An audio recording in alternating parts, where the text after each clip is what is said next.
Chapter number 2। Chapter 1 पूरी तरह से खत्म कर लिए है ना, पूरा सवाल बनाए। चैप्टर 2 में पहुंचते हैं।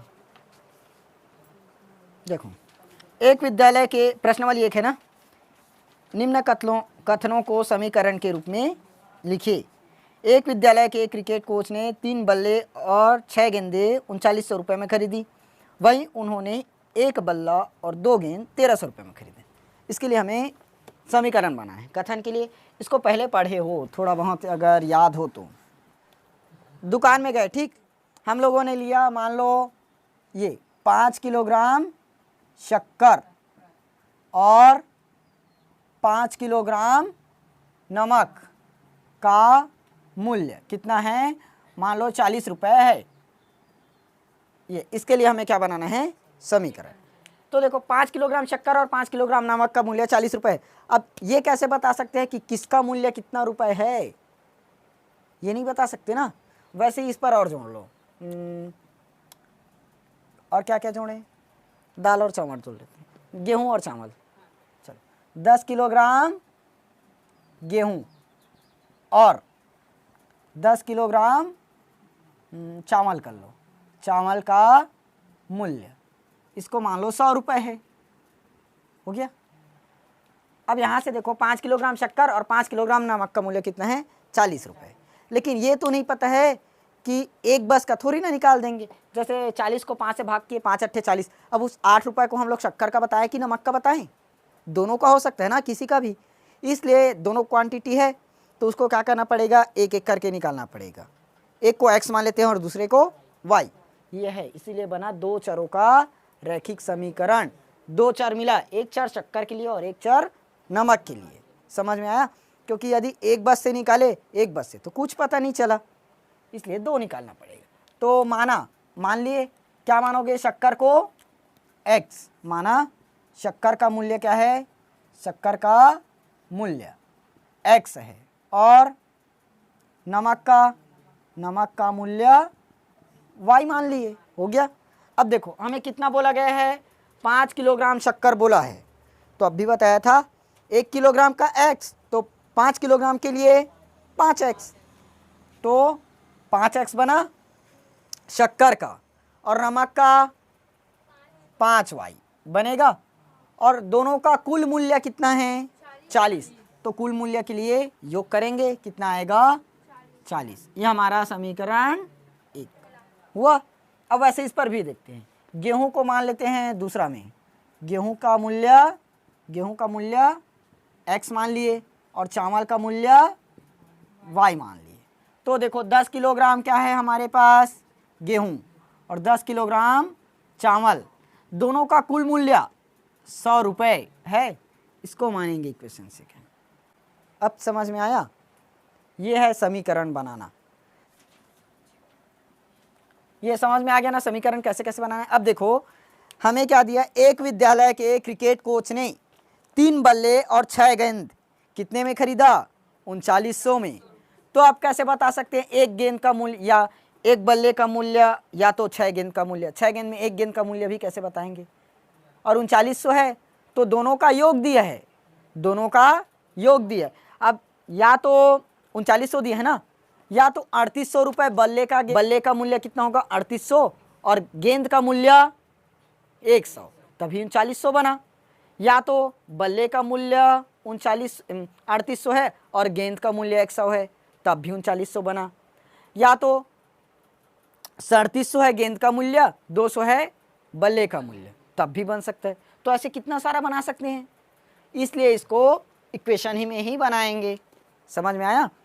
देखो एक विद्यालय के क्रिकेट कोच ने 3 बल्ले और 6 गेंद कितना में खरीदा, 3900 रुपये में, और वहीं 1 बल्ला और 2 गेंद अब कितने में खरीदा, 1300 रुपये में।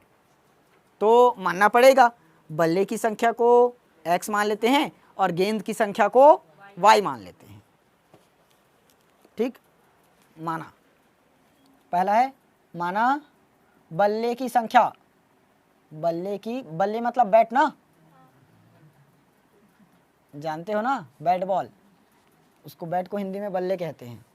संख्या क्या मान लिए, x, और गेंदों की संख्या को y माने, तब क्या हुआ देखो, 3 बल्ला मतलब बल्ले की संख्या x, तो एक बल्ले के लिए x तो 3 बल्ले के लिए 3x प्लस, क्योंकि कुल योग बोला है ना, और कितना गेंद बोला है, 6 गेंद, तो एक गेंद के लिए y तो 6 गेंद के लिए 6y, टोटल पूरे का योग कितना दिया है, 3900 रुपये, तो ये हो गया 3900 आया। उसके बाद एक बल्ला और 2 गेंद दिया है, अब एक बल्ले की कीमत कितना निकाल लिए, x, और 2 गेंद यह रुपए में है ना, उसके बाद 2 गेंद के लिए 2y, कितना रुपए है, 1300 बन गया। ये बन गया हमारा समीकरण, समझ में आया। और ऐसे ही एक और समीकरण आता है, जैसे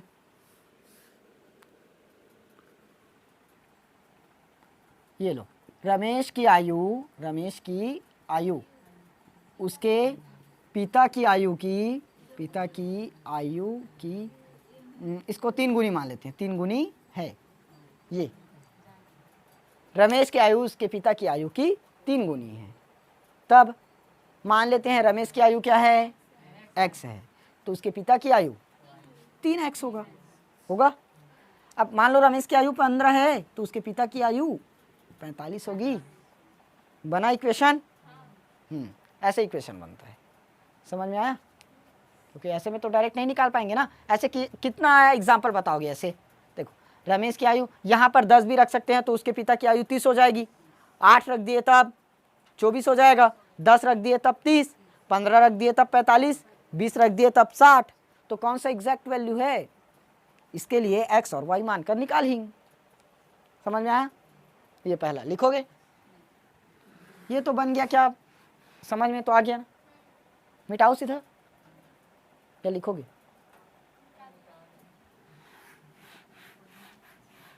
सरल लगा। अब देखो, 2 संख्याओं का योग 16 और उनका अंतर 8 है। अब भी जो बताया था संख्या सोचने वाला, 2 संख्याओं का अंतर 16 नहीं, योग 16 और अंतर 8, तो मान लिए 2 संख्या क्या है, x और y है, तो योग कितना बनेगा, x प्लस y 16, और अंतर मतलब x माइनस y बराबर 8, बन गया समीकरण।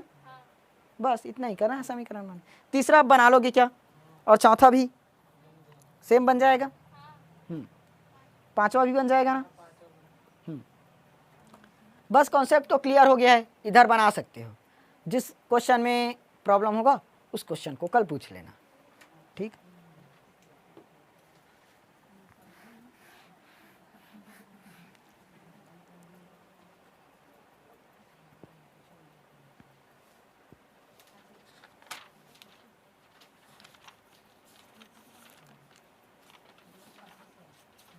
अब अद्वितीय हल के लिए तो सारणी याद रखना पड़ेगा। देखो, हल ज्ञात करना रहता है उस पर,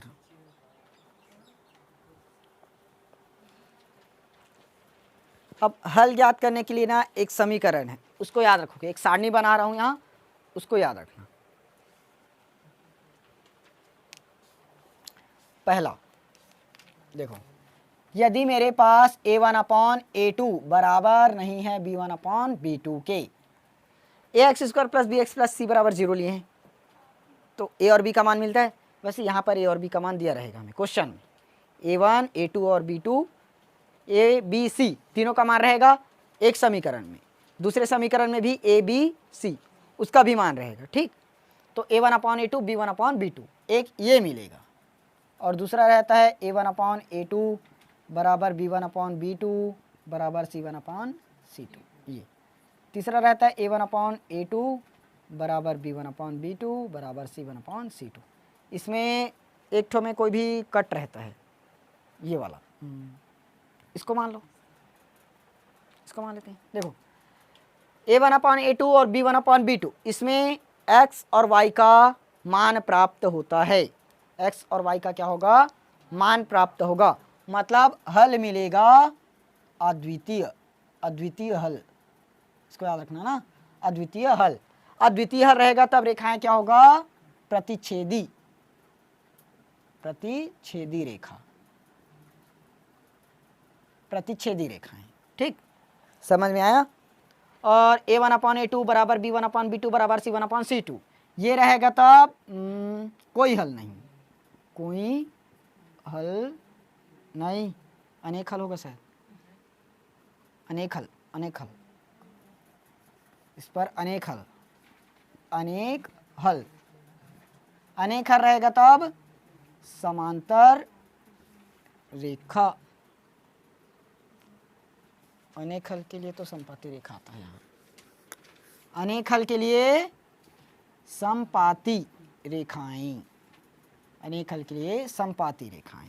इस पर आता है कोई हल नहीं, कोई हल नहीं, इस पर आएगा समांतर रेखाएं। ये है हमारा रेखा, ये है हल और ये है इक्वेशन। देखो आप समझते हैं, a1/a2, पहले रेखा को समझ लें, क्या प्रतिच्छेदी रेखा किसको कहते हैं उसको जान लो।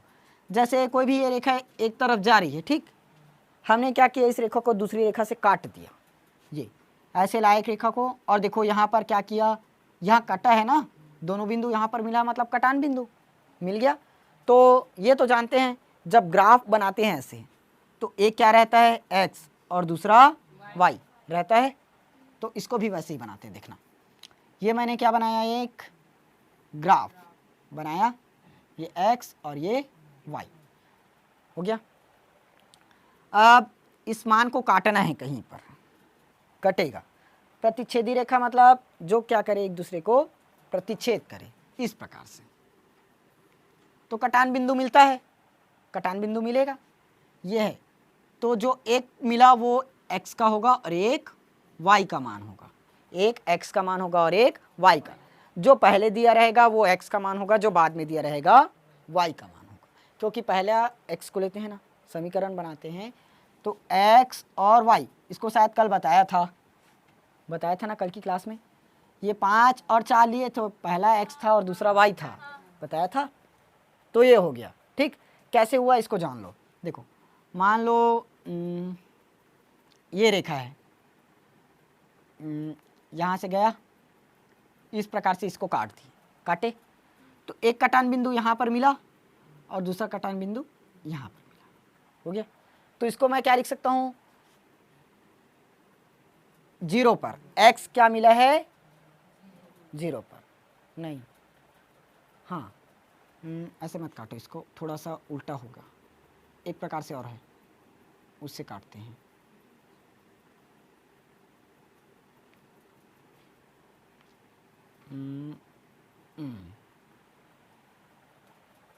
इस पर एग्जाम्पल में नहीं दिया है क्या, काटो, ठीक, ये देखो एग्जाम्पल में देखना, ये कटा यहाँ से, और एक को मैं काट देता हूँ, ये इधर क्या रहता है, पूरा +x वाला और इधर -x वाला, इधर +y वाला और इधर -y वाला रहता है। तो मैंने यहाँ से एक रेखा ऐसे काट दिया, ये कट गया। तो जहाँ पर कटान बिंदु कटा है उसी को बोलते हैं प्रतिच्छेद बिंदु। जहाँ पर कटा है ये कट गया ना, कटा, तो इसको क्या मानेंगे, x और y माने। अब देखो ये कटान बिंदु यहाँ पर कटा है, तो इसको ऐसे मिलाओगे, इस प्रकार से मिला दिए, तो ग्राफ को ऐसे ही मिलाते चलते हैं ना, एक एक करके ऐसे बनता है। मान लो यहाँ इसमें देखना, ये 1 2, इधर 1 और ये 2, तो एक को एक के साथ ऐसे मिलाते हैं, 2 को ऐसे 2 के साथ, फिर यहाँ पर बिंदु और यहाँ पर बिंदु सीधा ऐसे मिला देते हैं। वैसे ये भी मिला है, तो पहला वाला लाइन क्या बना हमारा, x का, और दूसरा वाला y का। तो यहाँ मान लो 1 है और यहाँ भी 1 है, तो बिंदु कौन कौन सा मिलेगा, पहले x को लेना, x में क्या है 1, और इधर भी 1, तो बिंदु हमें 1 1 मिला। यह है प्रतिच्छेदी रेखा। समझ में आया? और एक बात से डायरेक्ट याद रखना, प्रतिच्छेदी रेखा जो आपस में काटे, हो गया। अब संपाती रेखा, संपाती रेखा को समझ लो। उसके पहले समांतर जान लो। देखो समांतर, ये जिस दिशा में एक रेखा जा रही है उसी दिशा में दूसरी रेखा भी जाएगी। मान लो ये एक्स रेखा है और ये वाई, तो एक्स क्या जा रहा है लेफ्ट से राइट, तो वाई वाला भी लेफ्ट से राइट, ये काटेगा ही नहीं। तो यहाँ पर कितना कोण बना, 0 डिग्री का, दोनों के बीच में 0 डिग्री आया। ये भी इसी के समांतर गया, ये भी इसी के समांतर गया, तो कोई कोण बना पाया क्या? नहीं बनाएगा, तो 0 डिग्री हुआ। समझ में आया? समांतर रेखा, जिस दिशा में एक रेखा जा रही है उसी दिशा में दूसरी रेखा भी जाए, तब क्या होगा? समांतर। अब संपाती समझ लेते हैं। संपाती रेखा, मान लो ये एक रेखा जा रही है एक्स वाली, ये गई, इसी के ऊपर से और गुजार दो, ये मान लो यहाँ तक है, तो ये वाई, समझ गए? इसी के ऊपर से गया मतलब संपाती। तीनों को समझ गए? अब देखना, लाइन से स्टार्टिंग से पूरा समझाता हूँ एक एक करके, ठीक। प्रतिच्छेदी रेखा में क्या होगा? प्रतिच्छेद करेगा, प्रतिच्छेद बिंदु रहेगा, कोई ना कोई हमें कटान बिंदु मिलेगा, वो हमारा क्या होगा? एक्स और वाई का मान रहेगा। और संपाती रेखा में कोई भी एक रेखा जा रही है, एक्स है मान लो, और उसी के ऊपर में ऐसे कोई दूसरी रेखा गई, तब क्या होगा? संपाती रेखा। और समांतर में मान लो कोई एक रेखा जा रही है एक ही दिशा में, तो दूसरी रेखा भी उसी दिशा में जाएगा। मान लो ये एक्स है और ये वाई, तो एक्स जिस दिशा में जाएगा वाई भी उसी दिशा में जाएगा। और ऐसे नहीं होगा, ये इधर जा रहा है और ये इधर ऐसे, तो ये समांतर कभी नहीं होगा, याद रखना। और ये वाला भी नहीं बोल सकते ना, ऐसे गया मतलब, तो ये क्या बन जाएगा? हमारा प्रतिच्छेदी रेखा होगा। और ये भी नहीं होगा, ये ना तो प्रतिच्छेदी और ना ही समांतर। अभी कटा है क्या? नहीं कटा, तो प्रतिच्छेदी हुआ? नहीं हुआ। और एक दूसरे के समांतर कहलाएगा? नहीं कहलाएगा। क्लियर हुआ? समांतर और प्रतिच्छेदी रेखा। अब संपाती को समझ लेना, उसी के ऊपर में जाएगा, हो गया। अब देखो इसका हल कैसे मिलता है। a1/a2 b1/b2, तो वहाँ पर x और y का मान है, तो x का मान और y का मान दोनों का मान दिया रहेगा, तब क्या होगा? प्रतिच्छेदी रेखा। समझ जाना, ठीक। और अनेक हल के लिए देखो, संपाती रेखा है तो इसी पर हमें क्या मिलेगा? बहुत सारा हल। a1/a2 b1/b2 बराबर c1/c2, तीनों का आंसर क्या है? अलग अलग, मतलब बराबर है, बराबर माने हैं, लेकिन अलग भी तो निकल सकता है। मान लो ये आया 3/4 बराबर 4/5 बराबर 5/6, तो देखो कई सारा हल निकला है इसका, कई सारा हल निकला ना, इसलिए क्या लिखे?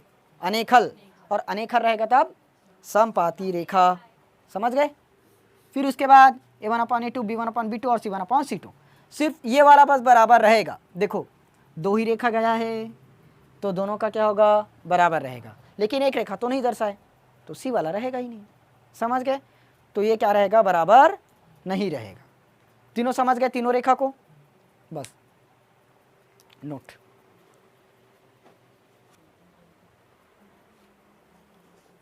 देखो पहला नंबर में, मतलब दूसरा नंबर, चित्र को देखकर बताइए कि समीकरण 3x + 2y - 12 = 0, x - y + 1 = 0, खाली स्थान है। देखो दो समीकरण दिया है ना, पहला 3x + 2y + 12, इस पर -12 है, इस पर +12, तो एक या तो माइनस होगा या एक प्लस होगा।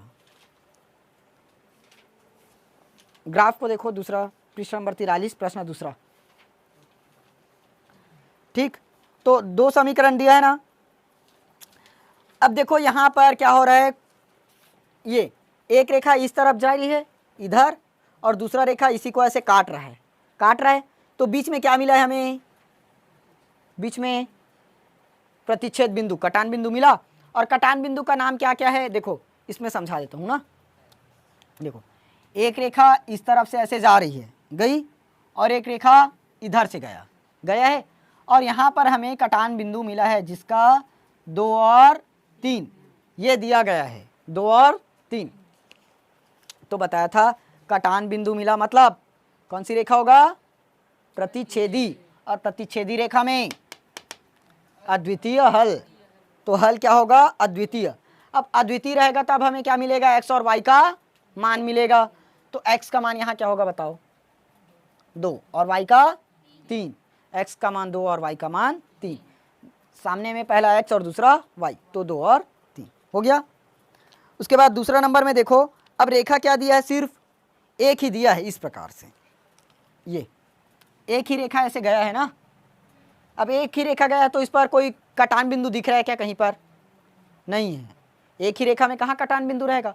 और इसी के समांतर ऐसे कोई दूसरी रेखा गई है, नहीं गई है, एक ही रेखा है। और एक ही रेखा किस में रहता है, देखो समपाती में, तो रेखाएं क्या होगा, समपाती, और हल अनेक हल। समझ गए। थर्ड नंबर में चेक कर लेते हैं। देखो थर्ड नंबर में क्या दिया है, हमें ऐसे दे दिया है, अब ये इस प्रकार से जा रही है दो रेखा, तो एक दूसरे के क्या है, समांतर है, और कट जाता तब प्रतिच्छेदी रेखा, और ये एक दूसरे के क्या है अब, समांतर, तो समांतर रेखा हो गया। अब समांतर रेखा में कोई भी हल नहीं है। समझ में आ गया, पूरा एक्सरसाइज खत्म, लास्ट वाला बचा है उसको बना लेना। ठीक, समझ गए ना।